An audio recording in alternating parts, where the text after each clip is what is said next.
사도신경으로 우리의 신앙을 고백하겠습니다.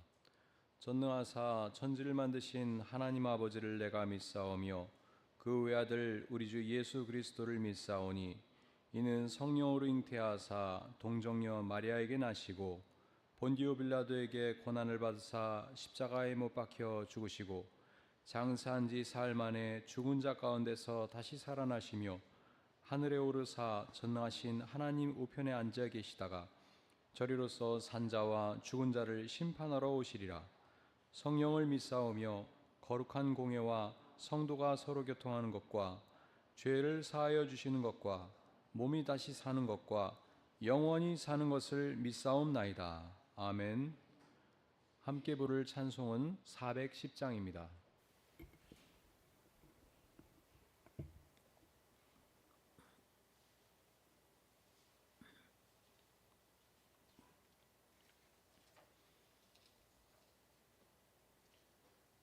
(410장) 내 맘에 한 노래 있어 함께 찬송 부르겠습니다.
오늘 하나님께서 저희에게 주신 말씀은 역대지상 13장 6절에서 8절까지입니다.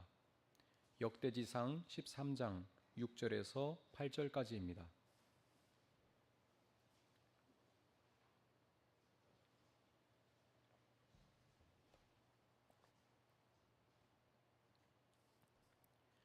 역대지상 13장 6절에서 8절까지의 말씀 함께 읽겠습니다.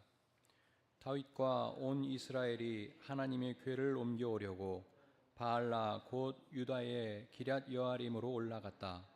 그 궤는 그룹들 위에 앉아 계신 주님의 이름으로 불리는 궤이다. 그들이 아비나답의 집에서 하나님의 궤를 꺼내서 새 수레에 싣고 나올 때에 우사와 아히오가 그 수레를 몰았다. 다윗과 온 이스라엘은 있는 힘을 다하여 노래하며 수금과 검은고를 타며 소구와 신버지를 치며 나팔을 불면서 하나님 앞에서 기뻐하였다. 아멘. 역대지상 13장은 다윗이 하나님의 언약궤를 다윗의 성으로 옮기는 과정에 대해서 이야기하고 있습니다. 언약궤는 모세가 하나님으로부터 받은 십계명을 새긴 두 개의 돌판을 보관했던 나무 상자입니다. 히브리서 9장 4절에 따르면 온통 금으로 도금한 언약궤 안에는 만나를 담은 금 항아리와 싹이 난 아론의 지팡이와 언약을 새긴 두 돌판이 들어 있습니다. 이 언약궤와 관련된 이야기는 사무엘상 4장으로부터 6장에 기록되어 있는데, 여기에서 다루고 있는 언약궤 이야기는 그 언약궤가 이스라엘에게는 복을 내리지만 블레셋에게는 재앙이 되었다는 것입니다. 그리고 언약궤를 하나님께 대한 경외심 없이 함부로 대하는 사람들도 결코 살아남지 못하였다는 것입니다. 즉, 언약을 지키지는 않으면서 그 언약궤를 마치 전리품처럼 소유하려는 것은 오히려 재앙을 초래한다는 것입니다. 왜냐하면 언약궤는 하나님과 맺은 언약을, 즉 십계명을 지키도록 상기시키고 촉구하기 위해 마련된 것이기 때문입니다. 그러므로 함께 살펴본 본문 말씀에서 다윗은 이 언약궤를 자신의 성 안으로 옮기기 위해 여러모로 심혈을 기울였습니다. 역대지상 13장 1절에 따르면 그는 천부장과 백부장 등 이스라엘의 다른 지도자들과 의논하여 이 일을 신중하게 결정했습니다. 그리고 4절에 따르면 이스라엘의 온 백성이 언약궤를 옮기는 일을 옳게 여기고 동의했습니다. 그러자 다윗은 이 일에 온 이스라엘이 기쁨으로 참여하게 했습니다. 8절은 이러한 상황을 다음과 같이 묘사합니다. 다윗과 온 이스라엘은 있는 힘을 다하여 노래하며 수금과 검은고를 타며 소구와 심벌지를 치며 나팔을 불면서 하나님 앞에서 기뻐하였다. 그런데 이 언약궤를 옮기는 과정에서 참으로 예상치 않은 사고가 발생했습니다. 9절 이하에 따르면 언약궤를 운반하는 무리가 기돈의 타작마당에 이르렀을 때 소들이 뛰어서 수레에 실은 궤가 떨어지려 하자 우사라는 사람이 손을 내밀어 궤를 붙들었습니다. 그러자 주님께서 진노하셔서 그를 죽게 했습니다. 우사는 언약궤가 파괴되지 않도록 보호하려 했으나 거룩한 언약궤에 손을 댔다는 이유로 죽음에 이르게 된 것입니다. 축제 분위기는 사라지고 갑자기 초상을 치르게 된 것입니다. 이 사건은 참 이해하기 쉽지 않습니다. 다윗도 이 사건의 뜻을 이해하기 어려웠습니다. 그래서 11절에 따르면 다윗은 화가 났다, 그렇게 기록되어 있습니다. 왜 그가 화가 났을까요? 그는 사울을 이어서 두 번째로 왕이 되었지만 실제로는 이스라엘의 남부 지역과 북부 지역을 통일시킨 최초의 왕입니다. 모든 것이 그의 뜻대로 되었고 앞으로도 그의 뜻은 곧바로 이스라엘에서 실현될 것입니다. 그런데 그가 왕으로서 시도한 최초의 국가 사업이 좌절된 것입니다. 그는 처음으로 그의 뜻에 제동이 걸린 것을 체험한 것이지요. 그가 백성들 앞에서 채통이 손상되었으니 자존심이 상하지 않았을까요? 그렇다면 그의 분노는 하나님의 권위에 도전한 것입니다. 여기에서 머물렀다면 그 역시 하나님께서 보시기에 악한 왕으로 기억되었을 것입니다. 그러나 다윗은 화가 남과 동시에 12절에 따르면 하나님께 대한 두려움에 사로잡혔습니다. 그는 왕으로서 자신의 한계를 철저히 의식하게 되었기 때문입니다. 그래서 그는 오만한 자세를 거두고 하나님께 굴복하여 그분의 뜻을 헤아리려 했습니다. 그는 언약궤를 옮기던 그 일을 잠시 중단하고 그 궤는 오벳 에돔이라는 사람의 집에 잠시 보관됩니다. 그런데 하나님께서 그와 그의 가족들에게 복을 내려주셨습니다. 아마 그 오벳 에돔이라는 사람은 레위인이었을 것으로 추측됩니다. 신명기 10장 8절에 따르면 레위인만이 언약궤에 접근할 수 있었기 때문입니다. 다윗은 이 소식을 듣고 기쁜 마음으로 다시 그 언약궤를 다윗 성으로 옮기기 위해 만반의 준비를 하게 됩니다. 역대상 15장에는 다윗이 그 언약궤를 옮기기 위해서 얼마나 철저히 준비했는지가 기록되어 있습니다. 특히 15장 13절에 따르면 다윗은 레위인이 아닌 웃사가 언약궤에 손을 댄 것은 하나님께서 정하신 그 규례를 어긴 사실이었다는 것을 깨닫게 됩니다.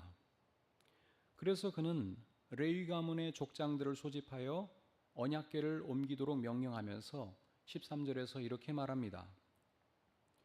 지난번에는 여러분이 매지 않았으므로 주 우리 하나님께서 우리를 치셨습니다. 우리가 그분께 규례대로 하지 않아서 그렇게 된 것입니다. 여기서 주목할 것은 하나님께서 우리를 치셨다 한 대목입니다. 다윗은 그 사건을 웃사 개인에 대한 재앙이 아니라 언약궤를 옮기도록 명령했던 다윗 자신을 포함한 관련된 모든 사람들에게 닥쳤던 재앙이라고 해석한 것입니다. 하나님께서 제시하신 규례에 따라서 신중하게 처신하지 않고 언약궤를 마치 전리품 다루듯이 수레에 실어 옮기려 했던 것이 재앙의 근본 원인이었다는 그 사실이 마침내 다윗에게 인식된 것입니다. 그러므로 다윗은 이번에는 제사장들과 레위인들에게 스스로를 성결하도록 명령하였습니다. 15장 15절은 언약궤를 옮기는 광경을 이렇게 묘사합니다. 레위 자손은 모세가 명령한 하나님의 말씀대로 하나님의 궤를 채에 꿰어 그들의 어깨에 메었다. 그리고 다윗은 이제 레위인들이 악기를 연주하며 노래를 부르게 했습니다. 그리고 다윗 자신은 모시로 만든 에봇을 입고 이 국가적 행사를 총지휘하였습니다. 에봇이란 대제사장이 하나님 앞에서 백성의 중재자로서 의식을 행할 때 입었던 의복입니다. 이제 그는 왕으로서 채통을 지키기보다는 제사장의 자리로 내려와서 기쁨에 겨워 춤을 추면서 그 언약궤를 예루살렘의 성 안으로 옮겼습니다. 마침내 하나님의 궤인 언약궤가 다윗 성에 도착하자 다윗은 번제와 화목제를 드리고 하나님의 이름으로 온 백성을 축복하고 모든 사람들에게 먹을 것을 나누어 주었습니다. 그런데 여러분, 이러한 다윗의 행동은 사실 매우 이례적인 것입니다. 왜냐하면 거의 대부분의 왕들은 하나님께서 자신들에게 내려주신 그 복을 독점하려 했으며 자신들이 누리는 그 부귀영화를 하나님의 이름으로 정당화하는 일에만 급급했기 때문입니다. 그러나 다윗은 하나님께서 내려주시는 그 복이 모든 백성들에게 두루 나누어지기를 소망했습니다. 그리고 먹을 것을 나누어 줌으로써 자신이 지닌 왕권을 다름 아니라 온 백성에게 일용할 양식이 정의롭게 분배되도록 그렇게 사용하겠다는 그 의지를 표명한 것입니다. 16장 4절에 따르면 다윗은 레위 사람을 임명하여 주님의 궤 앞에서 섬기며 주 이스라엘의 하나님을 기리며 감사하며 찬양하게 했습니다. 다윗은 친히 감사의 노래를 지어서 레위인들이 찬송을 부르게 했습니다. 역대상 16장 8절 이하의 내용입니다. 너희는 주님께 감사하면서 그가 하신 일을 만민에게 알려라. 그를 찬양하면서 그가 이루신 놀라운 일들을 전하여라. 주님께서 이루신 놀라운 일을 기억하여라. 그 이적을 기억하고 내리신 판단을 생각하여라. 그의 종 이스라엘의 자손아, 그가 택하신 야곱의 자손아, 그가 바로 주 우리의 하나님이시다. 그가 온 세상을 다스리신다. 그는 맺으신 언약을 영원히 기억하시며 자손 수천 대에 이르도록 기억하신다. 바로 이 감사 찬송에 다윗과 온 이스라엘이 하나님의 언약궤를 그토록 엄숙하게 그리고 기쁘게 옮겨온 이유가 나타나고 있습니다. 그들은 하나님께서 이스라엘과 맺으신 언약의 중요성을 잘 알고 있었던 것입니다.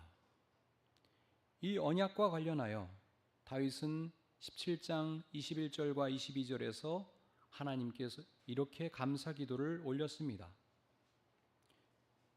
이 세상에서 어떤 민족이 주님의 백성 이스라엘과 같겠습니까? 하나님이 직접 찾아가셔서 이스라엘을 구하여 내시고 주님의 백성으로 삼아서 주님의 명성을 드러내셨습니다. 그들을 이집트에서 구하여 내시려고 크고 놀라운 일을 하셨고 주님의 백성이 보는 앞에서 문민족을 쫓아내셨습니다.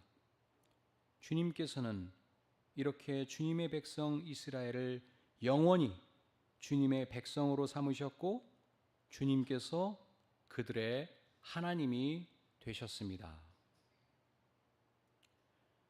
출애굽 사건을 계획하시고 또 실행하신 하나님께서 이스라엘을 영원히 자신의 백성으로 삼아주시는 것, 그리고 이스라엘인들은 십계명을 비롯한 하나님의 명령에 순종함으로써 새로운 인류의 모습을 보여주는 것, 바로 이것이 하나님과 이스라엘이 맺었던 언약의 핵심 내용입니다. 얼마나 기쁘고 감사한 일입니까? 언약궤는 출애굽 사건과 이 언약을 기억하게 해주기 위해서 제작된 것입니다. 따라서 다윗은 큰 기쁨으로 그 언약궤를 성 안으로 옮기고 하나님의 뜻을 여쭈며 바르게 통치하려 했던 것입니다.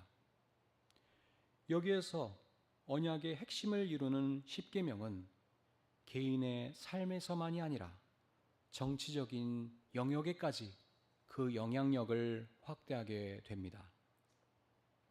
지금 다윗 왕은 이 사실을 당연한 사실로 받아들이고 있으며 그의 통치 영역에서 하나님의 명령에 순종하려 합니다. 이러한 그의 뜻을 하나님께서는 일일이 살펴주시며 그를 축복하시며 이렇게 말씀하십니다. 17장 8절입니다. 나는 네가 어디로 가든지 언제나 너와 함께 있어서 네 모든 원수를 네 앞에서 물리쳐 주었다. 나는 이제 네 이름을 이 세상에서 위대한 사람들의 이름과 같이 빛나게 해주겠다. 이처럼 다윗은 자신이 이스라엘의 왕으로서 업무를 바르게 수행하기 위하여 언약궤를 궁전 안으로 옮겨 두었습니다. 그는 언약궤를 블레셋 사람들처럼 복을 내려줄 신성한 전리품 따위로 간주한 것이 아니라 하나님과 맺은 계약을 기억하게 하는 구체적인 증거로 여겼습니다. 그러므로 그는 실제로 하나님의 계명에 순종하기 위하여 노력했습니다. 그러므로 유대인들은 지금까지도 그를 가장 이상적인 왕으로 기억합니다. 그래서 우리의 예수님도 다윗의 후손으로 기억되고 있습니다. 그 언약궤는 솔로몬이 지은 성전 내부에 있는 지성소 안에 최종적으로 자리를 잡았습니다. 지금 그 언약궤는 어디에 있지요?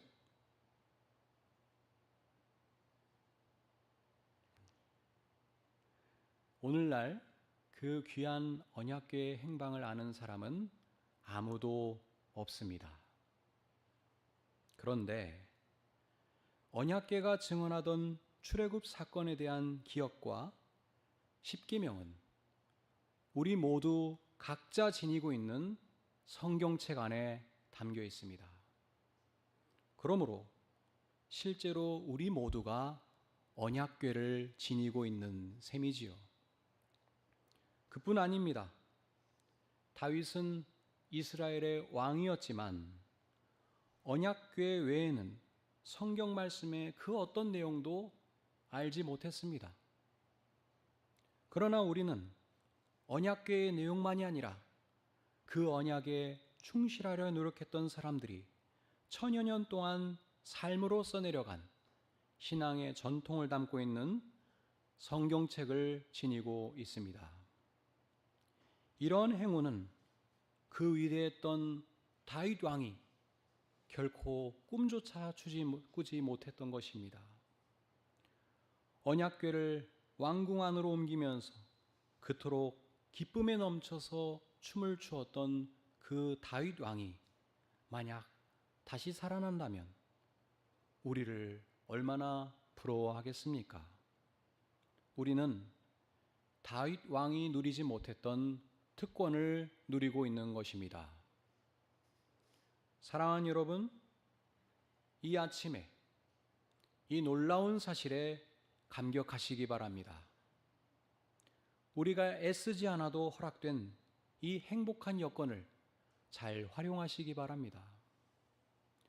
언약궤에 담겼던 십계명을 비롯하여 하나님의 말씀에 순종하면서 오늘도 이 하루를 복된 날로 채우며 살아가시길 바랍니다.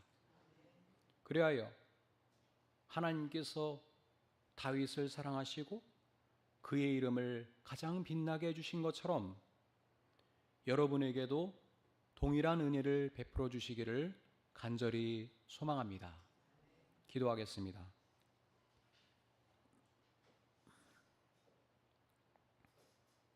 하나님, 저희를 하나님의 자녀 삼아 주시고 언약궤가 담고 있던 계명들을 지키도록 깨우쳐 주시고 초대해 주시니 감사합니다.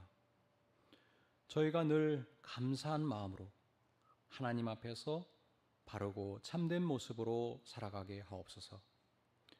주님의 뒤를 따르는 저희의 삶에 기쁨이 넘쳐나게 하옵소서.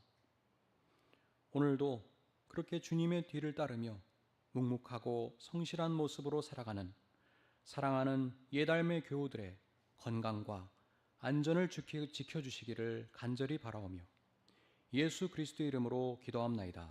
아멘. 하늘에 계신 우리 아버지여, 이름이 거룩히 여김을 받으시오며 나라의 임하옵시며 뜻이 하늘에서 이룬 것 같이 땅에서도 이루어지이다. 오늘날 우리에게 일용할 양식을 주옵시고 우리가 우리에게 죄 지은 자를 사하여 준 것 같이 우리 죄를 사하여 주옵시고 우리를 시험에 들게 하지 마옵시고 다만 악에서 구하옵소서. 대개 나라와 권세와 영광이 아버지께 영원히 있사옵나이다. 아멘.